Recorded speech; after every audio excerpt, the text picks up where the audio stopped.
Negara Brunei Darussalam sama sekali tidak akan membiarkan setiap generasi yang ada jauh daripada agama tetapi akan terus konsisten menanam nilai-nilai Islam ke dalam kehidupan mereka.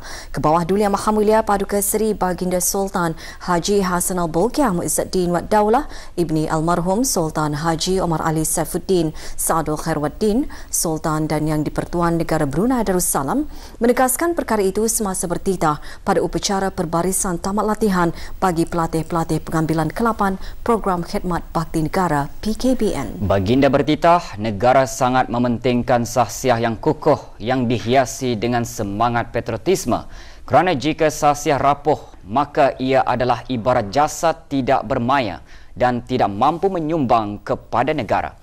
Oleh itu, baginda mahu para belia kaya dengan azam untuk berbakti, bukan untuk menjadi beban kepada negara dan masyarakat. Baginda bertitah, dalam era globalisasi, harapan adalah tipis untuk melihat pendidikan ukhrawi menjadi pilihan. Kerana itu tidak heran jika dunia kini ketandusan generasi yang kuat agama. Sebaliknya, yang lumrah ialah generasi yang lemah pegangan agama. Negara Brunei Darussalam sama sekali tidak akan membiarkan setiap generasi yang ada jauh daripada agama, tetapi akan terus konsisten menanam nilai-nilai Islam ke dalam kehidupan mereka, sama ada di sekolah, di pusat-pusat pengajian dan termasuk juga melalui kursus seperti yang berjalan dalam kem latihan program khidmat bakti negara. Kerana kesannya yang baik, latihan PKBN ini semakin mendapat tempat di hati masyarakat. Ia kian diyakini selaku wadah yang mampu untuk membina syahsiah dan memperkasa semangat patriotisme bangsa. Syahsiah yang kukuh, yang berhias dengan semangat patriotisme, sangatlah dipentingkan oleh negara. Kerana jika syahsiah rapuh dan tidak berhias dengan semangat patriotisme, maka ia adalah ibarat jasad tidak bermaya. Bayangkan kalau jasad tidak bermaya, apakah yang mampu untuk disumbangkannya?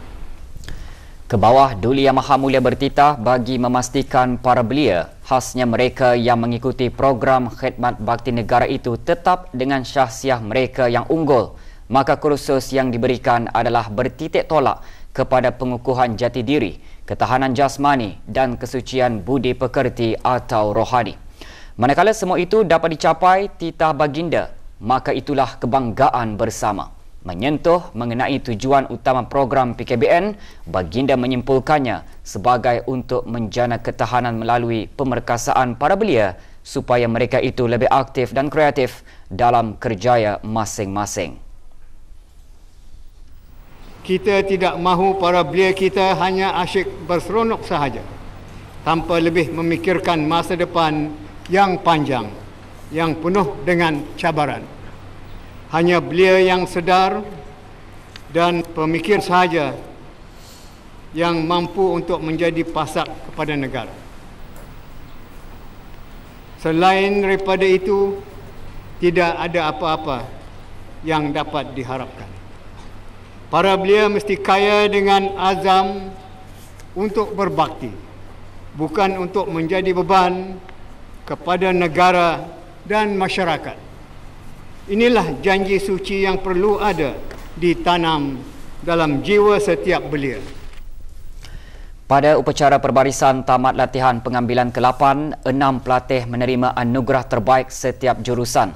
Ke bawah Duli Yang Maha Mulia Paduka Seri Baginda Sultan dan Yang di-Pertuan Negara Brunei Darussalam berkenan menyempurnakan pengurniaan anugerah-anugerah tersebut.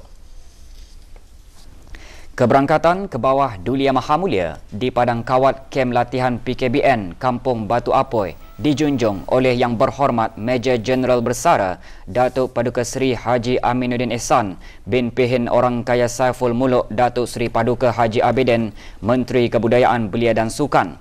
Datuk Paduka Seri Haji Muhammad Jimmy bin Haji Muhammad Shah Al-Islam, Pesuruhjaya Pasukan Polis Diraja Brunei, Major Jeneral Pengiran Datuk Paduka Seri Aminan bin Pengiran Haji Mahmud, Pemerintah Angkatan Bersenjata Diraja Brunei, dan Datin Paduka Dr. Hajah Nur Lila binti Datuk Paduka Haji Abdul Jalil, Setiausaha Tetap Kementerian Kebudayaan, Belia dan Sukan.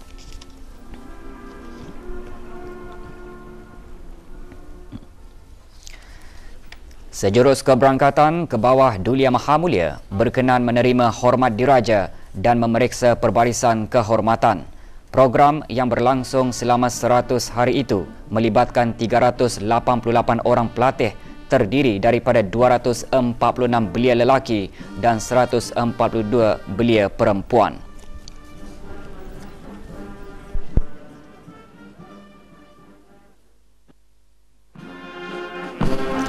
PKBN dihasrat sebagai satu program kebangsaan yang meningkatkan pembangunan belia yang holistik di mana melalui program serta aktiviti yang terkandung di dalamnya dapat membentuk serta melahirkan para belia yang patriotik kepada raja, bangsa dan agama.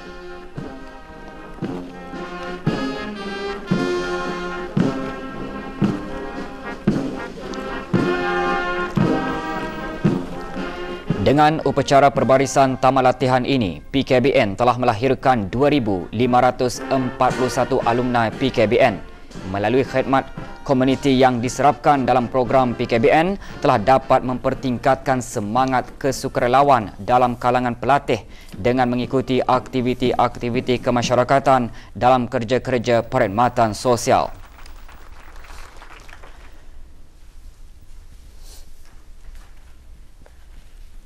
Kebawah Dulia Maha Mulia berkenan menyempurnakan pengurniaan anugerah kepada 6 orang pelatih terbaik. Awang Muhammad Muazzam bin Rahman dan Dayang Syahirah binti Awang Muhammad dipilih sebagai pelatih lelaki dan perempuan terbaik dalam kawat.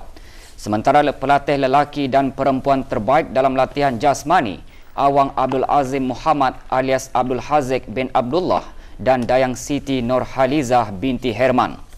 Awang Muhammad Aiman Azizi bin Awang Kamal dan Dayang Nur Marsha binti Muhammad Rashidi masing-masing dipilih sebagai pelatih lelaki dan perempuan terbaik keseluruhan.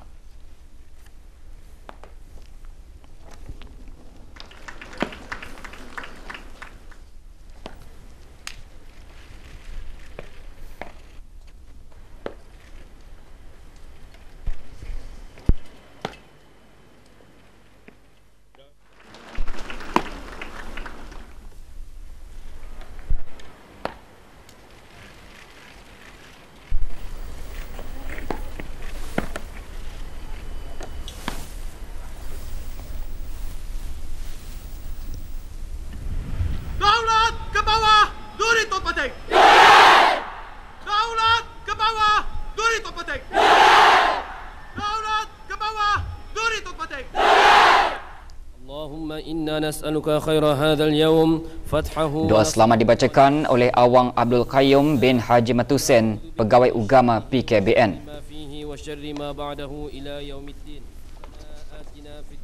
حسنة وفي الآخرة حسنة وقنا عذاب النار وصلى الله على سيدنا محمد وعلى آله وصحبه أجمعين بفضل سبحان ربك رب العزة عما يصفون وسلام على المرسلين والحمد لله رب العالمين آمين آمين آمين يا رب العالمين.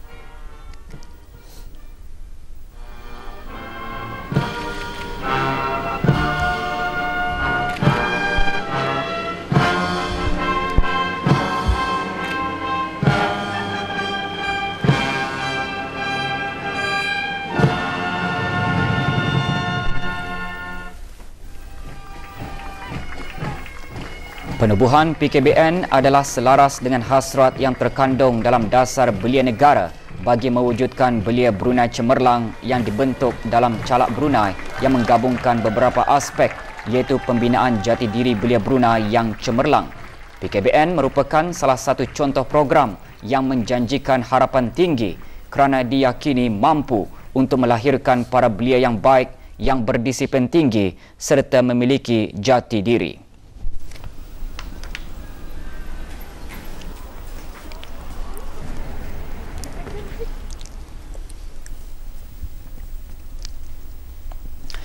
Dari Padang Kawat ke bawah, Duli Yang Maha Mulia berkenan berangkat ke Blok 1 Kem Latihan PKBN bagi menyaksikan pameran dan ramah mesra dengan para pelatih program pengambilan ke-8 berserta keluarga.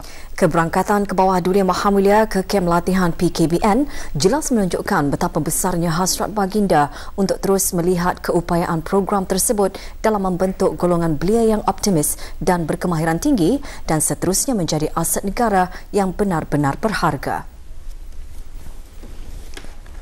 Di ruang legar ke bawah Duli Yang Maha Mulia berkenan menyaksikan pameran mengenai pertanian hidroponik yang diungkayahkan oleh lepasan pelatih Awang Muhammad Akmal Asman bin Haji Asmali berusia 20 tahun merupakan peserta PKBN pengambilan kelima. Memulakan perusahaan pertanian hidroponik pada awal tahun 2018, Awang Muhammad Akmal Asman yang juga pelajar IBTE Kampus Agroteknologi Kampung Wasan mengusahakan penanaman sayur-sayuran hidroponik termasuk sawi, kobis dan daun selada menggunakan kaedah hidroponik bertingkat. Usaha ini dihasrat menjadi teladan kepada para pelatih dan alumni PKBN lain agar penerokaan dalam sektor pertanian yang melibatkan para belia yang berkemahiran menceburi bidang pertanian sebagai satu bidang kerjaya.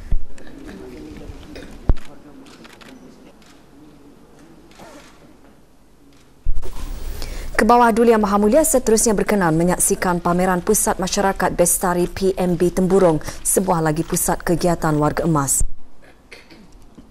Pusat ini ditempatkan sementara di bawah satu bumbung dengan bangunan kem latihan PKBN. Ia sebagai pusat serenti untuk aktiviti ke arah menjadikan sebuah masyarakat yang berpengetahuan dan aktif dalam kegiatan berkebajikan di samping berfungsi dengan penyerapan aktiviti bagi warga emas. Pusat tersebut dihasrat dapat memenuhi keperluan kepada warga emas untuk terus menikmati kehidupan yang aktif dan dapat melibatkan diri dalam pelbagai aktiviti dan program yang bersesuaian bagi para warga emas.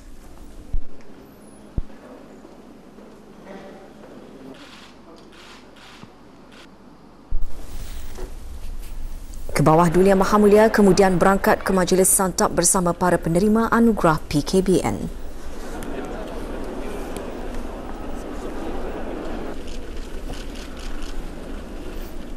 Di Dewan Serbaguna, ke bawah Duli Yang Maha Mulia berkenan menandatangani buku lembaran kenangan PKBN dan seterusnya berkenan menerima pasambah.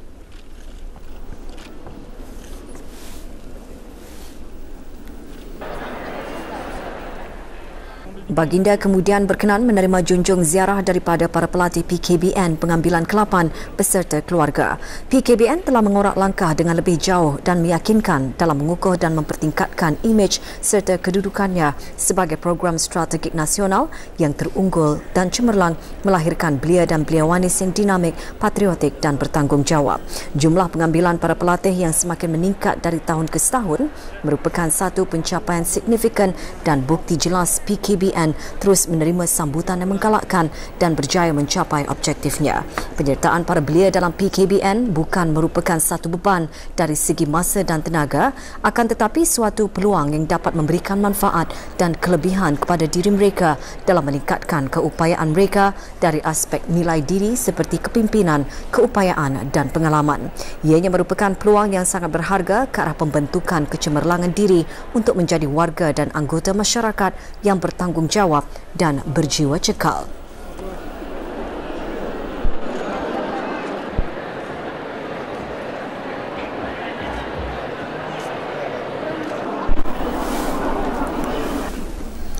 Kementerian Kebudayaan Belia dan Sukan sebagai peneraju pelaksana program berkenaan telah melihat secara keseluruhan bahawa para pelatih telah menunjukkan semangat dan jati diri yang kental, memiliki disiplin yang tinggi dan berjaya mengikuti cara hidup yang penuh disiplin.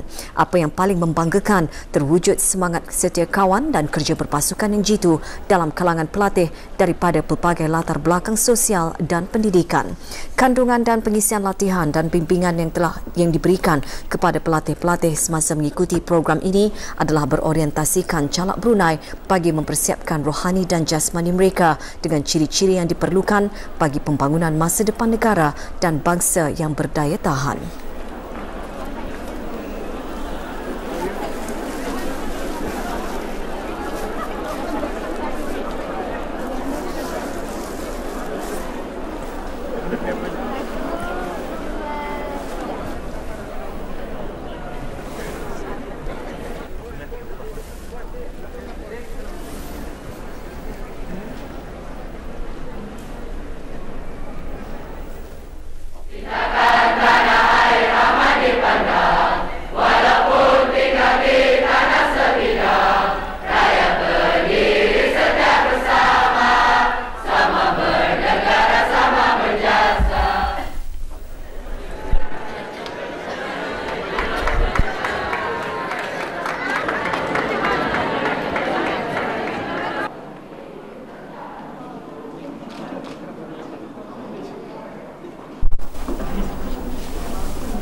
Jabatan Buruh merancang untuk menyediakan formula bagi ganti rugi majikan sebagai menangani pembantu rumah yang lari. Perkara itu antara yang disuarakan semasa mesyuarat pertama dari musim permesyuaratan ke-15 Majlis Mesyuarat Negara yang bersidang di hari ke-5. Kita bersama Syaiful Bakrin Haji Suhaili untuk laporan khas sidang.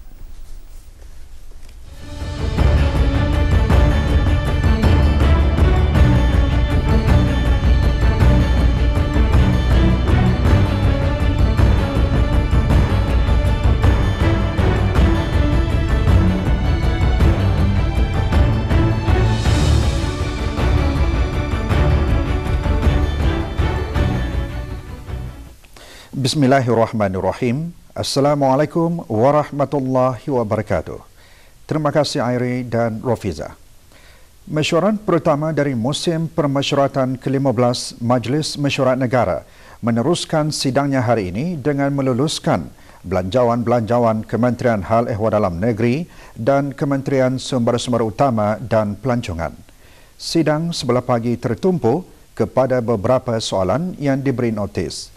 Dalam membahaskan tempat khusus berniaga bagi para pengusaha kecil dan sederhana, Menteri Hal Ehwal Dalam Negeri menjelaskan jabatan-jabatan bandaran telah membuat beberapa perancangan untuk membuka tempat-tempat baru bagi menggalakkan dan mempertingkatkan aktiviti perniagaan dengan menyediakan kemudahan-kemudahan tempat berniaga dalam kawasan di bawah kawalan lembaga-lembaga bandaran. Yang berhormat Pihin Orang Kaisri Kerna Datuk Seri Setia Dr. Haji Awang Abu Bakar bin Haji Apong menjelaskan langkah kementeriannya itu sebagai menjawab persoalan yang ditimbulkan oleh Yang berhormat Awang Naim bin Haji Khamis. Apakah pihak Kementerian Hal Ehwal Dalam Negeri mempunyai perancangan untuk menyediakan tempat khusus bagi mereka untuk berniaga dengan dikenakan bayaran sewa? Jabatan-jabatan bandaran juga telah membukakan peluang bagi peniaga-peniaga kecil untuk menjalankan aktiviti perniagaan. Di Bandar Seri Begawan semasa acara Bandar Kuchria pada setiap hari Ahad mulai pukul 6 pagi hingga 10 pagi, peniaga-peniaga kecil juga diberikan peluang untuk berniaga setiap hujung bulan secara bermusim di kawasan Lembaga Bandaran Kuala Belait dan Seria seperti di kawasan Tudung Saji dan aktiviti KB Kuchria termasuk aktiviti penyewaan basikal. Tempat berniaga yang baru ialah petak berjaja Jalan Roberts yang telah pun dibuka bagi aktiviti perniagaan bermula 21 hari bulan Februari 2019 yang lalu. Satu tawaran juga sedang dibukakan pada masa ini bagi perniagaan food truck atau truk makanan di kawasan Bandar Seri Begawan. Di samping itu, kementerian ini juga sentiasa memantau jenis-jenis perniagaan yang dijalankan termasuk penyewaan basikal dan kenderaan bermotor. Jabatan Bandaran hanya membenarkan aktiviti penyewaan dan penggunaan basikal dan kenderaan bermotor semasa Bandar Kuchria dengan mengikut garis pandu dan syarat-syarat yang ditetapkan dan tidak memberikan kebenaran di luar waktu Bandar Kuchria. Pada tahun 2018 sahaja, seramai 1,519 orang pekerja warga negara asing diusir keluar dari negara ini kerana melanggar undang-undang. Sementara Jabatan Imigresen dan Pendaftaran Kebangsaan merekodkan 19 pekerja domestik dan 69 pekerja syarikat yang lari daripada majikan pada tahun 2017 dan pada tahun 2018 mencatatkan 10 orang pekerja domestik dan 43 orang pekerja syarikat lari dari majikan. Menteri Hal Ehwal Dalam Negeri mengungsikan perkara tersebut bagi menjawab persoalan yang ditimbulkan oleh Yang berhormat Pangeran Haji Ali bin Pangeran Maun. Apakah inisiatif pihak kementerian dalam menangani isu ini agar pembantu rumah boleh ditangani? Dan dapatkah kerajaan mengkaji semula akta buruh dengan memasukkan masalah pekerja yang lari itu dengan mengenakan hukuman-hukuman yang tertentu?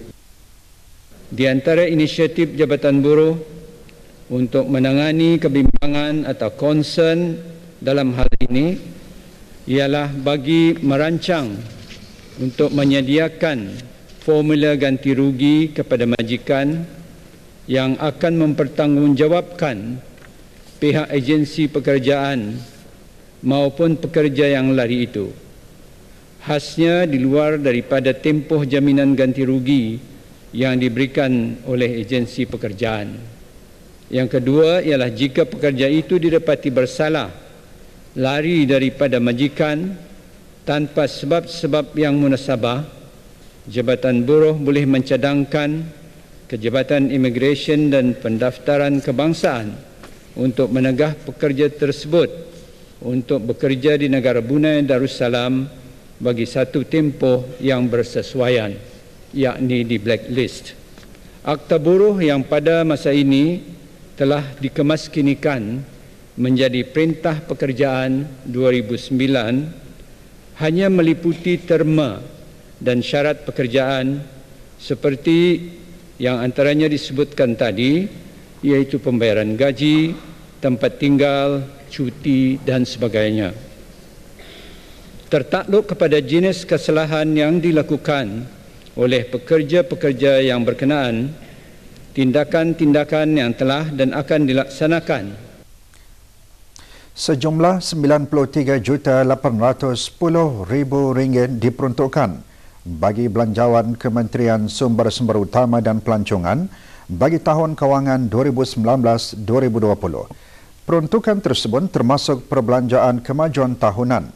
Yang Berhormat Datuk Seri Setia Awang Haji Ali bin Apong, Menteri Sumber-Sumber Utama dan Pelancongan, semasa membentangkan belanjawan tersebut, mengongsikan perkembangan aktiviti-aktiviti di bawah kementeriannya selaras dengan misi kementerian untuk meningkatkan pertumbuhan keluaran sektor pertanian, perikanan dan pelancongan negara.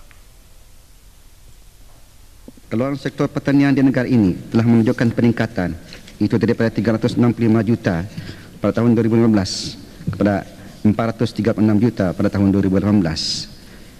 Dari sudut keupayaan untuk menyerah diri, negara ini hampir mencapai tahap 100% secara diri dalam bekalan ayam pedaging dan telur ayam, sekitar 47% bagi bekalan sayur-sayuran, sekitar 37% secara diri bagi buah-buahan, 30% secara diri bagi bekalan daging, akan tetapi masih banyak bergantung pada import bagi bekalan beras.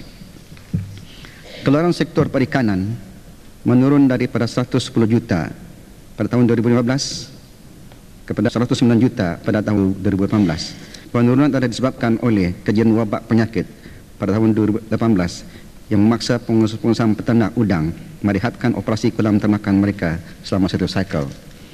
Bagi sektor pelancongan, jumlah ketibaan pelancong melalui udara ke negara Darussalam meningkat daripada 218,213 pada tahun 2015 kepada 278,136 pada tahun 2018. Melalui perbelanjaan RKN 11 pula sebanyak 75 juta bagi mendalamkan empangan imang yang merupakan pembekal sumber air utama bagi kawasan pertanian di daerah Brunei Darussalam.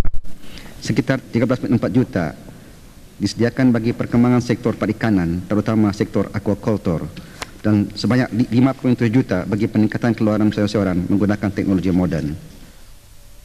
Pengenalan projek rintis, projek perladangan berkontrak dan penggalakan pembesaran perusahaan antara inisiatif baharu yang dilaksanakan oleh Kementerian Sumber-Sumber Utama dan Pelancongan bagi menggalakkan orang ramai menceburi bidang pertanian dan bagi peladang-peladang yang sedia ada menambah keluaran masing-masing. Penawaran tapak secara projek rintis telah diperkenalkan yang bertujuan untuk memberikan peluang kepada pengusaha atau peladang termasuk para belia yang berminat untuk menerokai bidang pertanian secara percubaan. Setakat ini sebanyak 46 pengusaha termasuk 16 orang belia telah pun ditawarkan tapak-tapak di bawah skim projek rintis ini, yang mana secara keseluruhannya melibatkan lebih 290 hektar tanah pertanian.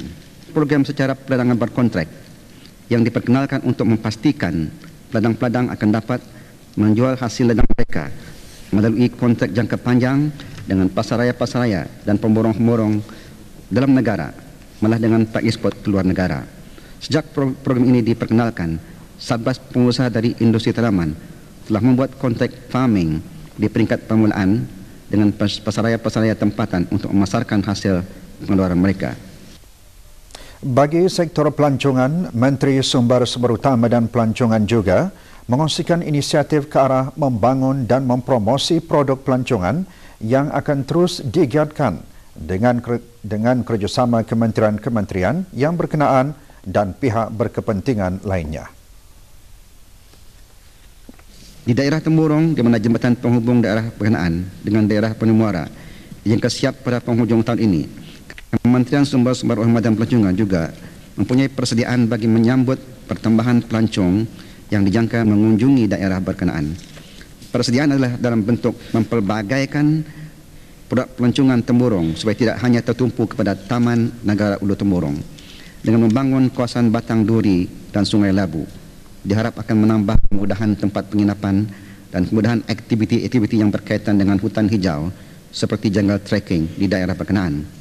Selain itu, pihak Kementerian Sumber Utama dan Pelancongan juga bekerjasama dengan ejen-ejen pelancongan dan penduduk-penduduk kampung untuk mempromosi produk-produk kampung-kampung berkenaan. Ini termasuklah kemudahan inap desa di Kampung Belais yang juga menawarkan aktiviti memancing ikan di tebing sungai berkenaan. Berkenaan dengan pekerjaan, alhamdulillah ketika ini sektor pertanian dan agri makanan menyediakan sebanyak 8,293 pekerjaan, 43% adalah anak tempatan. Sektor perikanan menyediakan sebanyak 3,235 pekerjaan, di mana 66% adalah anak tempatan, dan sektor perhutanan sebanyak 765 pekerjaan, 20% anak tempatan. Dan sektor pelancongan menyediakan sebanyak 3,037 pekerjaan, di mana 71% adalah terdiri pada anak-anak tempatan. Sekian. Penanaman sayur menggunakan sistem hidroponik hanya memerlukan kos kira-kira RM30 sahaja, dan jika usaha itu berhasil, ia boleh menjana pendapatan RM300 sebulan. Menteri Sumber Utama dan Pelancongan ketika menjawab isu yang dikemukakan mengenai teknik mudah dan murah dalam penanaman sayur berkata, pihaknya sedia membantu kepada mereka yang benar-benar untuk mengusahakan tanaman sayur secara hidroponik. Yang berhormat menjawab isu yang ditimbulkan oleh Yang Berhormat Pihin Orangkaya Pendekar Alam Datuk Peruka Seri Awang Haji Hasrin bin Datuk Peruka Awang Haji Sabtu.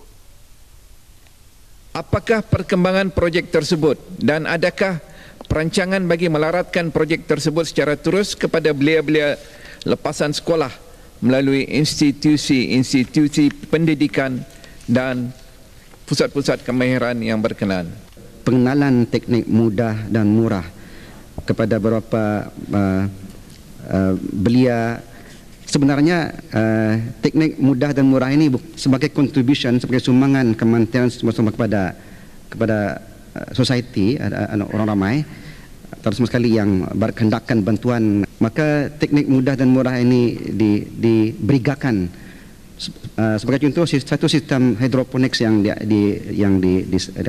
diperkenalkan cuma mengambil kosnya cuma RM30 sahaja untuk membangun, tapi dikira hasilnya sebulan dalam RM300 kalau ditanam sayur daun. Malah kita juga cuba memperkenalkan kepada penduduk-penduduk di kampung air, kerana struktur ini boleh dibina di pantaran rumah-rumah di kampung air untuk menanam berbagai jenis tanaman. Sebagai respon kepada cadangan yang dikemukakan oleh Yang Berhormat Awang Haji Tahamid bin Haji Nudin mengenai cara meningkatkan hayan dan produktiviti perikanan, Yang Berhormat Datuk Seri Setia Awang Haji Ali bin Apong, Menteri Sumber Utama dan Pelancongan menjelaskan, antara kaedah peningkatan produktiviti negara ialah menggunakan teknologi terkini moden. Kaulah mencadangkan supaya pihak-pihak yang berkenaan perlu memikirkan cara-cara untuk meningkatkan hayat dan produktiviti perikanan di negara ini. Kalau cara tradisi kita adalah menggunakan perahu-perahu untuk ke laut menangkap ikan, tapi secara moden adalah menggunakan aquaculture, Itu sama ada menggunakan sangkar-sangkar, kulam-kulam ataupun tangki-tangki, malah menggunakan tangki-tangki yang bertingkat-tingkat. Jadi memang perkara sebegini akan memakan kos ataupun capital cost yang tinggi, akan tapi hasilnya adalah lebih terjamin dan lebih selamat apabila musim hujan, musim tengkujuh, aktiviti tidak terhad dan tidak akan terhenti disebabkan keadaan ombak besar atau selainnya. Teraja Labi Rampayo di daerah Blaid dikenal pasti sebagai satu destinasi pelancongan sebanding dengan ulu-ulu Temburong. Bagaimanapun, ia mempunyai konsep baru, iaitu konsep pelancongan yang berdaya tahan, responsibel dan inklusif. Perancangan tersebut dikongsikan oleh Menteri Sumber-Sumber Utama dan Pelancongan ketika menjawab saranan daripada Yang Berhormat Awang Hanapi bin Muhammad Sipon. Adakah Kementerian Pelancongan dan Sumber-Sumber Utama bercadang menawarkan beberapa kawasan peranginan untuk diswastakan kepada pihak pemaju agar taman tersebut akan lebih menarik dan lebih produktif? Kita mempunyai konsep baru, itu konsep pelancongan sustainable, responsible dan juga inklusif. Artinya kita tidak mengganggu hidupan liar, kita tidak mengganggu hutan dan tidak mengganggu penduduk-penduduk kampung dengan mengubah architecture-nya ataupun ia punya the looks in the kawasan-kawasan itu. Sebab itulah kita sekarang sedang melihat tempat di Labi ataupun Rampayo sebagai pusat di mana ejen pelancongan akan bertapak di sana dan akan membawa pelancong ke sana dulu untuk meregister, mendaftar diri untuk sebelum masuk ke hutan ataupun untuk melihat beberapa air terjun di dalam hutan Teraja itu. Juga dibangkitkan dalam Majlis Mesyuarat Negara petang tadi mengenai kurangnya rakyat tempatan mengusahakan tapak-tapak tanah pertanian di negara ini. Menteri Sumber-Sumber Utama dan Pelancongan ketika menjawab persoalan yang dikemukakan oleh Yang Berhormat Pihin Orang Kaya Putra Maharaja Datuk Peroka Wang Haji Abdul Ghani berkata, kementerian tersebut telah pun memperkenalkan projek rintis bagi memudahkan lagi para pengusaha yang berminat dan memiliki modal untuk mengusahakan tapak-tapak pertanian berkenaan. Kalau mencadangkan supaya tapak-tapak yang khususkan untuk orang-orang Ketania itu, walaupun agak terlambat sedikit, karena polisinya apabila lebih 6 bulan tidak dimajukan, akan diambil balik. Kalau boleh, kita dipikirkanlah lagi untuk mencari sebab mengapa kegagalan orang-orang Ketania itu terjadi. Sebelum projek rintis diadakan, kita telah mengadakan RAP sebetulnya, artinya dibukakan kepada siapa saja untuk menyertai atau mengusahakan tanah-tanah berkenaan. Akan tetapi dari banyak RAP ataupun tenda-tenda yang dikeluarkan untuk peladang-peladang mengusahakan tanah itu, sambutan didapati tidak menggalakkan, hampir tidak ada orang Melayu dan orang bukan Melayu. Dan lebih banyak lagi sebenarnya peserta yang sudah membuk tempat itu untuk tujuan sama ada tanam buah ataupun melihara ayam dan lain-lain lagi. Dan akan dilayan seperti biasa. Harus ingat bahawa tadi punya mission di kementerian adalah untuk meningkatkan keluaran sektor pertanian secara signifikan untuk menyumbang kepada KDNK. Jadi tidaklah wajar bagi kita untuk membiarkan tanah dibagi sampai 4-5 tahun ini diusahakan, baik diusahakan oleh seorang yang boleh mengusahakannya, at the same time orang ini bukan terima blok ke dia. Memudah cara perniagaan keutamaan belanjawan kedua bagi tahun kewangan 2019-2020.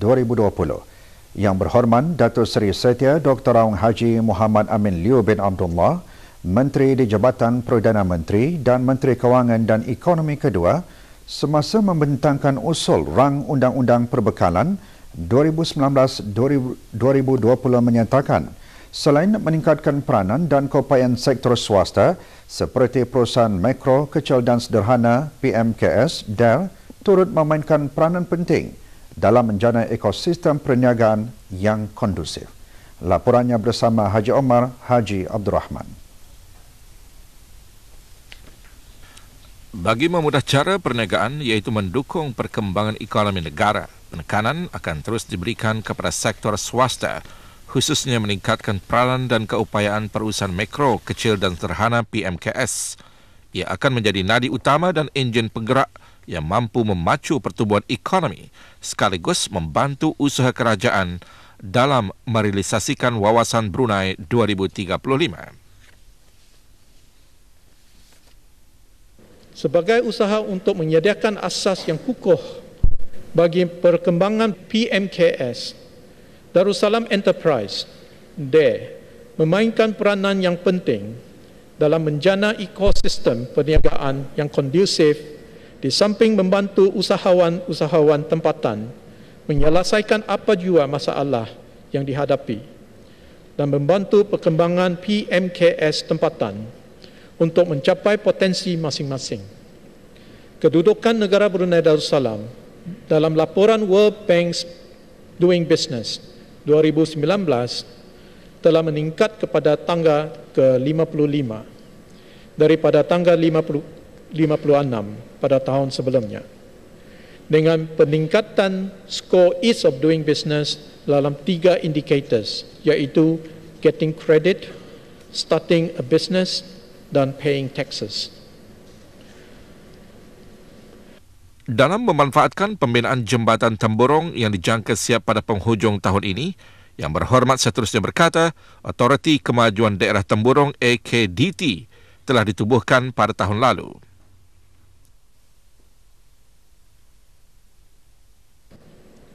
Objektif AKDT ini adalah untuk merancang, memantau dan memberi panduan terhadap projek-projek pembangunan di daerah Temburong yang akan dapat memudah cara dan meningkatkan pelaburan dan pada masa yang sama menyediakan peluang-peluang spin-off dari projek-projek pembangunan kepada perusahaan mikro, kecil dan sederhana dan juga menjana peluang-peluang pekerjaan baru.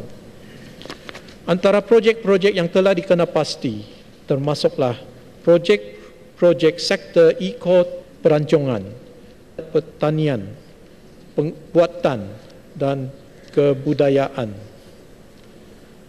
Beberapa peruntukan telah disediakan untuk memelihara dan mempertingkatkan kualiti perkhidmatan sistem-sistem IT yang keseluruhannya berjumlah 91.4 juta, termasuk sistem One Biz di bawah Kementerian Tenaga dan Tenaga Manusia dan Perindustrian, Ease of Doing Business, Platform Perkhidmatan Perniagaan Nasional, dan Pusat Data Kerajaan dan Infrastruktur Cloud.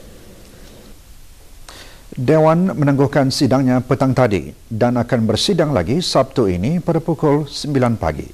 Kembali bersama Airi dan Rofiza untuk mengikuti berita seterusnya. Assalamualaikum warahmatullahi wabarakatuh.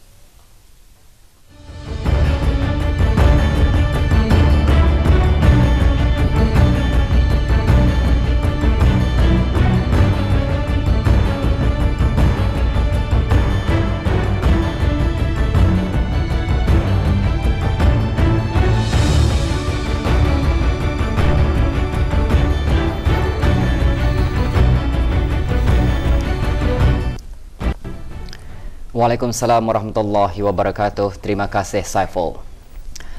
4,958 pesakit dicatatkan menghidap penyakit buah pinggang kronik pada penghujung tahun 2018 di negara Brunei Darussalam. Antara penyebab-penyebab utamanya adalah penyakit diabetes, penyakit darah tinggi dan radang buah pinggang.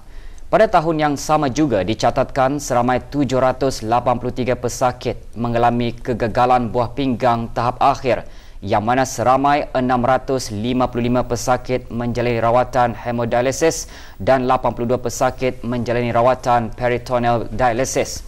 Perkara tersebut dikongsikan oleh Menteri Kesihatan dalam perutusannya sempena Hari Buah Pinggang Sedunia.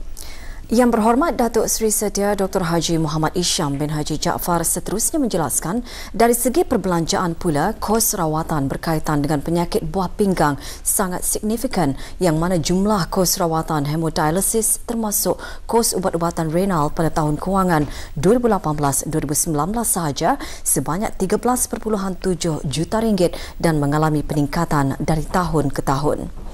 Menurut Menteri Kesihatan, antara rawatan kos efektif bagi penghidap penyakit buah pinggang adalah rawatan pemindahan buah pinggang.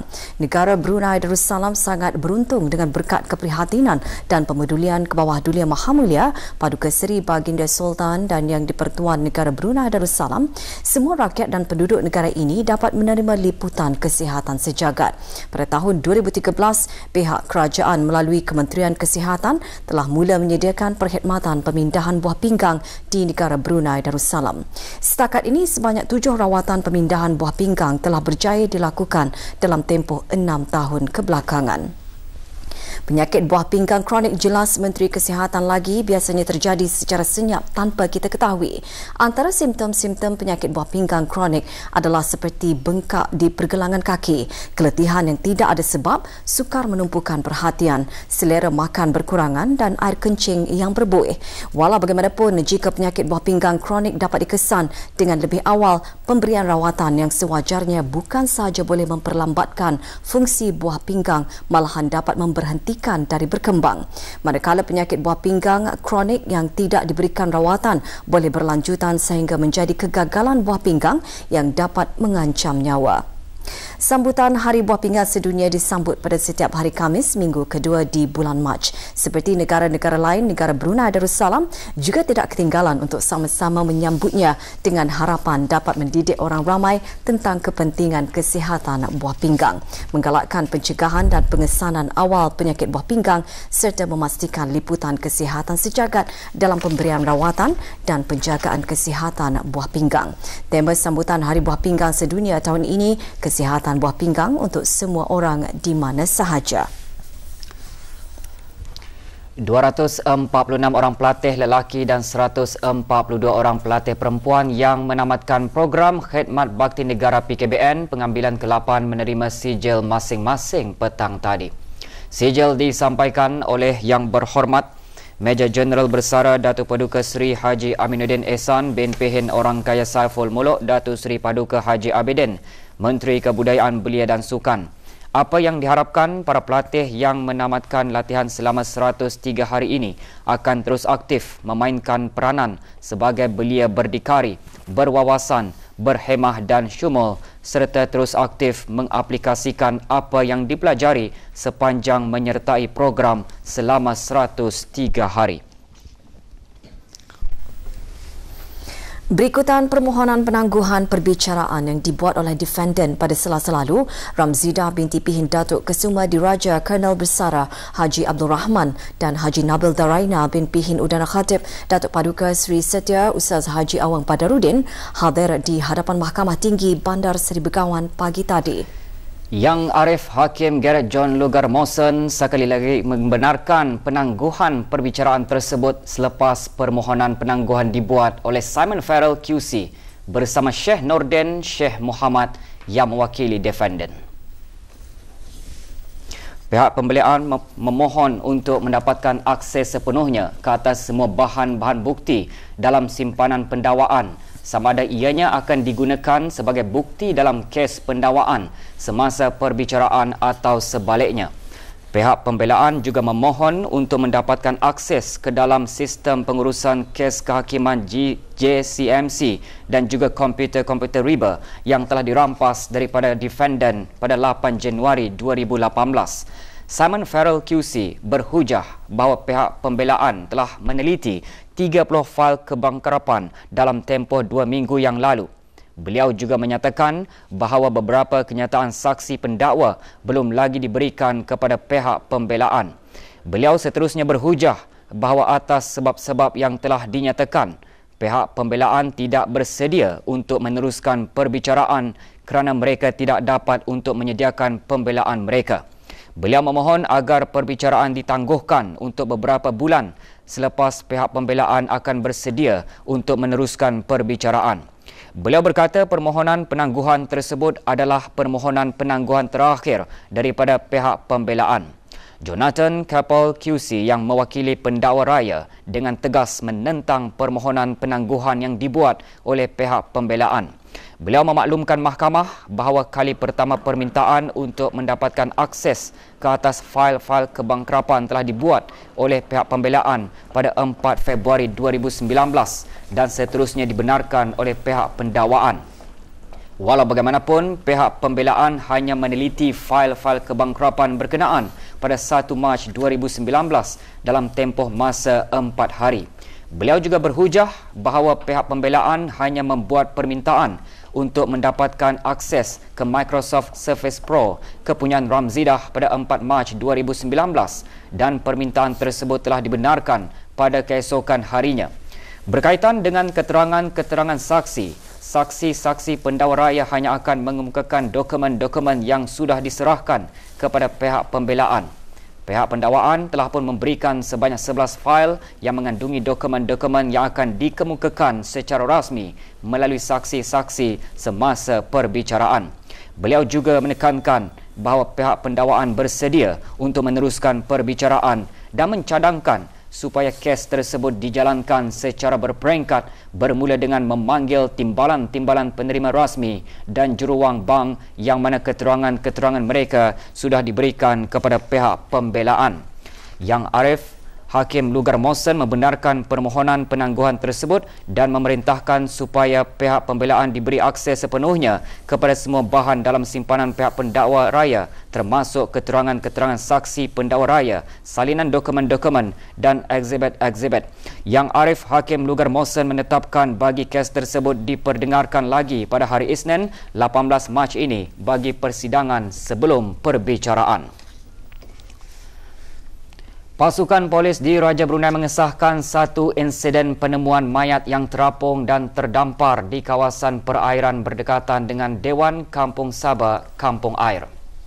Mayat berkenaan telah diangkat dari tempat kejadian dengan bantuan pihak Jabatan Bomba dan Penyelamat. Hasil siasatan awal mendapati mayat tersebut merupakan wanita warga negara tempatan berumur 45 tahun dan identitinya telah dikenal pasti oleh pihak keluarga.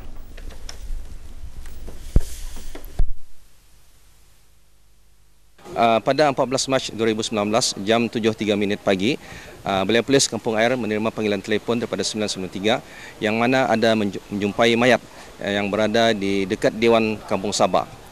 Setelah kehadiran pihak polis yang mana betul ada seorang mayat yang dipercayai seorang mayat perempuan bawah jambatan berdekatan dengan Dewan Kampung Sabah. 82 orang pegawai kadet percubaan Angkatan Bersenjata di Raja Brunei ABDB diperkenankan untuk pelantikan pegawai kadet. Pelantikan pegawai-pegawai kadet bagi pengambilan ke-18 Sekolah Pegawai Kadet ABDB adalah di atas titah perkenan ke bawah Duli Yang Maha Mulia Paduka Seri Baginda Sultan Haji Hassan Al-Bolkiah Muizzuddin Wad Daulah Sultan dan Yang di-Pertuan Negara Brunei Darussalam. Upacara pelantikan pegawai-pegawai berkenaan diadakan petang tadi di Dewan Istiadat Akademi Pertahanan ABDB Kampung Tanah Jambu. Para pegawai kadet yang terpilih akan menjalani latihan selama 52 minggu di Sekolah Pegawai Kadet Akademi Pertahanan ABDB dan akan menamatkan latihan pada bulan Januari 2020. Di majlis ini, Major Jeneral Pengiran Datuk Paduka Seri Aminan bin Pengiran Haji Mahmud, pemerintah ABDB menyempurnakan lencana kepada pegawai-pegawai yang telah ditauliahkan. Para pegawai kadet tersebut terdiri daripada 47 pegawai kadet Tentera Darat di Raja Brunei, termasuk seorang penerima biasiswa tertinggi pemerintah ABDB, 21 pegawai kadet Tentera Laut di Raja Brunei dan 14 pegawai kadet Tentera Udara di Raja Brunei. Terdahulu, para pegawai kadet telah menjalani latihan asas ketenteraan selama 6 minggu sebelum menjalani latihan yang lebih mencabar dan intensif selama 46 minggu seterusnya. 12 anggota Jabatan Bomba dan Penyelamat dinaikkan pangkat ke Pegawai Balai Bomba. Majlis penyampaian tanda pangkat bagi kenaikan pangkat Pegawai Balai diadakan petang tadi di Mes Pegawai Jabatan Bomba dan Penyelamat Berakas. Penyampaiannya disempurnakan oleh Awang Lim Hock Guan, Timbalan Pengarah Bomba dan Penyelamat. Kenaikan pangkat tersebut merupakan dorongan untuk meningkatkan lagi komitmen, kualiti, produktiviti dan mutu kerja yang lebih efektif ke arah kecemerlangan bagi mencapai visi dan misi jabatan berkenaan. Orang ramai diingatkan untuk meningkatkan keselamatan ketika beriadah di dalam negeri, terutamanya semasa musim cuti sekolah yang menjelang tiba. Pesanan itu dibuat oleh Jabatan Bomba dan Penyelamat semasa sidang media petang tadi. Menurut Pengiran Azizur Rahman bin Pengiran Haji Yusof, penguasa kanan Bomba dan Penyelamat, sebanyak 15 kes mati lemas dicatatkan dari tahun 2013 hingga awal tahun ini. Orang lemas dari tahun 2013 hingga 2019 mencatatkan jumlah keseluruhan sebanyak 15 orang, yang mana pecahannya adalah seperti berikut. 2013 adalah 4 orang, 2014 dan 2015 mencatatkan seorang, 2016 mencatatkan 3 orang, 2017, 2018 dan 2019 sehingga kini mencatatkan masing-masing 2 orang. Sehubungan itu, Jabatan Bomba dan Penyelamat komited dalam menjalankan rondaan sepanjang cuti sekolah dan semasa cuti awam bagi memastikan keadaan pantai atau perairan adalah selamat bagi sebarang aktiviti.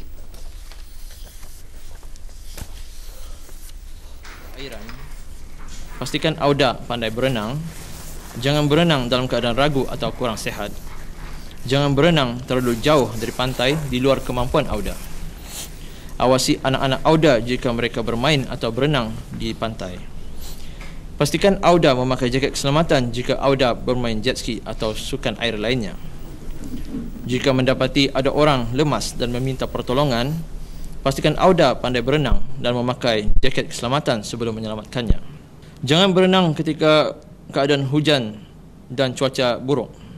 Sentiasa mengetahui keadaan air dan rip currents. Jika Auda masuk ke dalam arus deras iaitu rip currents, jangan panik, apungkan badan Auda, keluar dari arus tersebut dan berenanglah ke sisi kiri atau kanan keluar dari lingkungan arus dan berenanglah ke daratan. Kepada pengusaha-pengusaha perahu tambang, nelayan dan sebagainya, hendaklah memakai jaket keselamatan termasuk penumpang dan memasang lampu semasa waktu malam atau ketika keadaan semakin gelap.